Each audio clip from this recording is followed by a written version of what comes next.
Em nome do Pai, do Filho e do Espírito Santo. Amém. Quero dar as boas-vindas a todos vocês aí do meu canal. É Marcos Maria dos Santos. E nós vamos meditar no 28º domingo do tempo comum, as leituras que a Igreja nos propõe. O Senhor esteja convosco, que está no meio de nós. Proclamação do Santo Evangelho de nosso Senhor Jesus Cristo, segundo São Marcos. Glória a vós, Senhor. Naquele tempo, quando Jesus saiu a caminhar, veio alguém correndo, ajoelhou-se diante dele e perguntou: Bom mestre, o que devo fazer para ganhar a vida eterna? Jesus disse: Por que me chamas de bom? Só Deus é bom e mais ninguém. Tu conheces os mandamentos: não matarás, não cometerás adultério, não roubarás, não levantarás falso testemunho, não prejudicarás ninguém, honra teu pai e tua mãe. Ele respondeu: Mestre, tudo isso tenho observado desde a minha juventude. Jesus olhou para ele com amor e disse: Só uma coisa te falta. Vai e vende tudo que tens e dá aos pobres, e terás um tesouro no céu. Depois vem e segue-me. Mas quando ele ouviu isso, ficou abatido e foi embora, cheio de tristeza, porque era muito rico. Jesus então olhou ao redor e disse aos discípulos: Como é difícil para os ricos entrar no reino de Deus. Os discípulos se admiravam com essas palavras, mas ele disse de novo: Meus filhos, como é difícil entrar no reino de Deus. É mais fácil um camelo passar pelo buraco de uma agulha do que um rico entrar no reino de Deus. Eles ficaram muito espantados ao verem isso e perguntavam uns aos outros: Então, quem pode ser salvo? Jesus, olhando para eles, disse: Para os homens isso é impossível, mas para Deus não. Para Deus tudo é possível. Pedro então começou a dizer-lhe: Eis que deixamos tudo e te seguimos. Jesus respondeu: Em verdade vos digo que quem tiver deixado casa, irmãos, irmãs, mãe, pai, filhos, campos, por causa de mim e do Evangelho, receberá 100 vezes mais agora, durante essa vida, casa, irmãos, irmãs, mães, filhos, campos, com perseguições e no mundo futuro a vida eterna. Palavra da salvação, glória a vós, Senhor. Que as palavras do Santo Evangelho perdoem os nossos pecados. Ave Maria, cheia de graça, o Senhor convosco. Bendita sois vós entre as mulheres, bendito é o fruto do vosso ventre, Jesus. Santa Maria, Mãe de Deus, rogai por nós, pecadores, agora e na hora de nossa morte. Amém. Meus queridos irmãos e irmãs, nós agora escutamos este evangelho comumente chamado Evangelho do Jovem Rico. Apesar que aqui em Marcos não está nos falando que justamente a pessoa é jovem, mas dá para se deduzir uma certa maturidade. Depois ele diz: Desde a minha juventude eu tenho observado isso. Vamos ver a cena. Sempre é Jesus que chama os seus discípulos, é Jesus que chama os seus apóstolos, é Jesus que toma a iniciativa. Mas nesse caso aqui é muito diferente. É o rapaz, este homem, que vem até Jesus. E ele faz uma pergunta justamente que é primordial, justamente que vem de anseio a todo ser humano. O que eu tenho que fazer para ter a vida eterna, obter a vida eterna? Todos nós fatalmente morreremos. Morreremos por contingências históricas, por contingências biológicas, orgânicas. Numa visão teológica, morreremos devido às consequências do pecado original, porque, como diz São Paulo, pelo pecado de Adão, ou como diz o livro da sabedoria, pela inveja do diabo, a morte entrou no mundo. Então todos nós temos, queridos irmãos e irmãs, um anseio de eternidade dentro dos nossos corações. Queremos viver para sempre. Por isso que é uma coisa, podemos assim dizer, um verdadeiro paradoxo quando vemos alguém que tira a sua própria vida. Evidentemente que todos nós amamos a vida. A pessoa que tira a sua própria vida, na verdade, ela está querendo deixar de estar sofrendo aquilo que ela está sofrendo enquanto contingências da sua história, daquele momento da sua existência. Porém, eu não quero falar disso.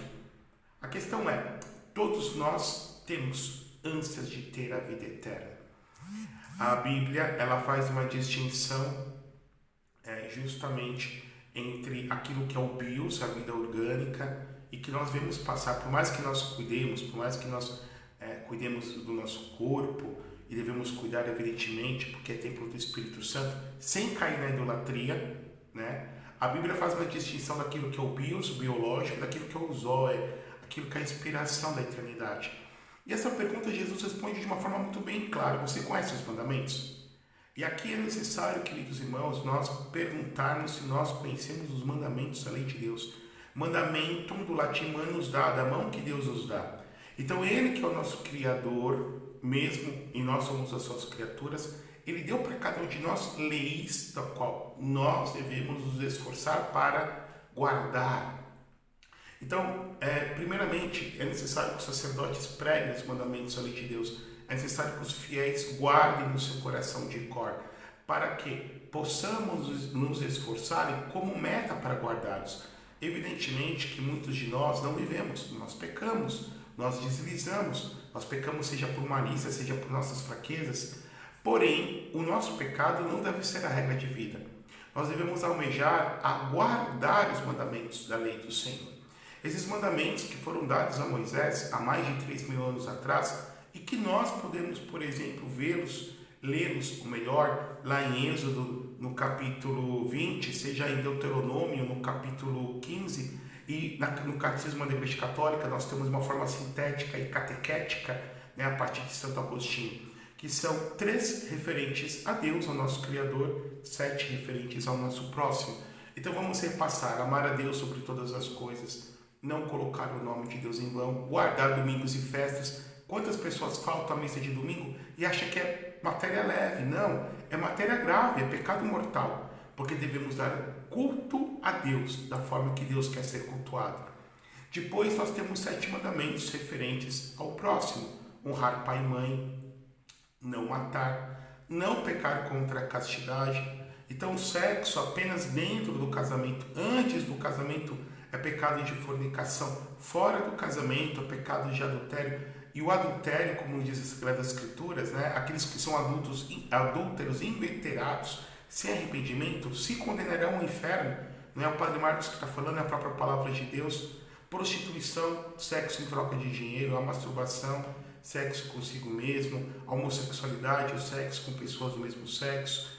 7º mandamento, não roubarás. 8º mandamento, não levantar falso testemunho, ou seja, mentira. A calúnia, seja a calúnia quando nós inventamos mentira de alguém, seja a difamação, quando nós, uma vez sabendo o podre de alguém, nós espalhamos, como diz no Brasil, jogamos merda, fezes no ventilador. Não cobiçar a mulher do próximo e não cobiçar as coisas alheias. Esses mandamentos que vai dizer, queridos irmãos, deve pautar a nossa relação com Deus. 3 mandamentos com relação a Deus, 7 mandamentos com relação ao próximo, 3 mandamentos com relação à família. É muito interessante isso. Quando o Senhor fala honrar pai e mãe, aqui a figura dos pais, uma figura sagrada. Quando o Senhor fala de guardar a castidade, porque os homens separaram o sexo da procriação, mas Deus não separou. Toda vez que o homem e uma mulher se unem, há sempre a perspectiva da geração dos filhos, queridos irmãos, independente de quem é o espermatozoide,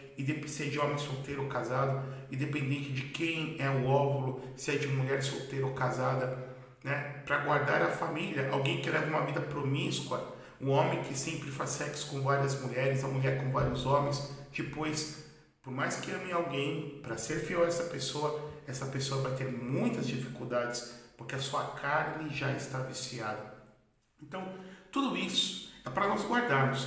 Porém, e muito mais ainda para vivermos. É muito interessante, certa vez o Papa João Paulo II esteve no Brasil, em 1980, ele teve 80, 91 e 97.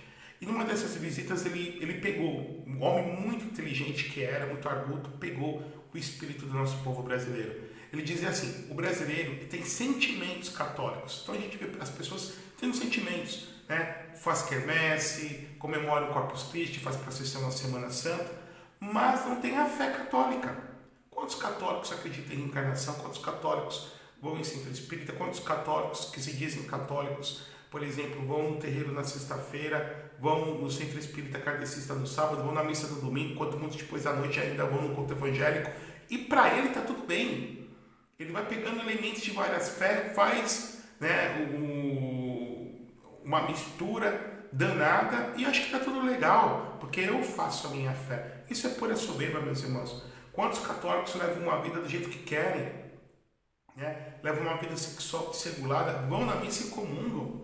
Casais que vivem de forma irregular vão na missa e comungam. E por mais que a Bíblia, a Sagrada Escritura, fale claramente sobre isso, por mais que os sacerdotes explicam, a pessoa vai dizer: não, mas a Bíblia foi escrita por homens.